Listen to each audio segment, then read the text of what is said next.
Marc aurait été écrit vers 55 après Jésus-Christ, bien trop près des événements décrits pour qu'il puisse entrer dans la catégorie des traditions orales. En outre, beaucoup de gens oublient souvent que les évangiles ne sont ni les premiers écrits chrétiens, ni les sources originales de leur contenu. Les lettres de Paul, par exemple, ont presque toutes été écrites avant les évangiles. Dans 1 Corinthiens 15, Paul décrit les grandes lignes de la foi chrétienne. Il précise que ces points sont ceux qui lui ont été enseignés lors de sa conversion, qui a eu lieu quelques années seulement après la résurrection. On peut dire la même chose de l'Ancien Testament. Les mots ont été écrits intentionnellement pour enregistrer le message ou les événements qui se sont produits. Les livres de l'Ancien Testament ne sont pas des collections de légendes antérieures formulées en langage. Il était une fois et ils ne sont pas détachés des faits historiques. Cet enregistrement direct des messages et des événements contraste fortement avec les écrits d'autres religions comme l'islam. Le Coran a été transmis exclusivement sous forme orale pendant les 40 années du ministère de Mahomet.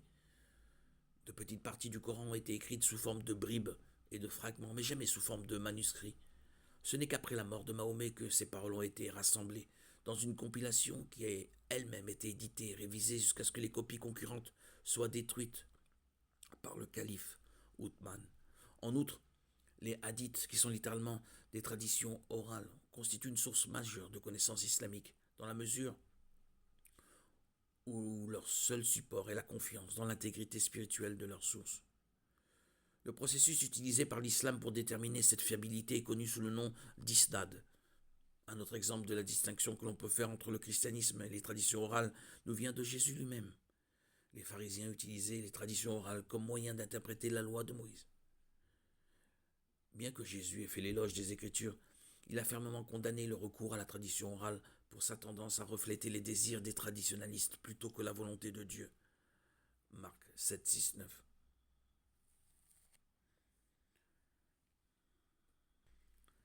La transmission orale en soi n'est pas une méthode totalement peu fiable, en particulier pour les messages les plus simples.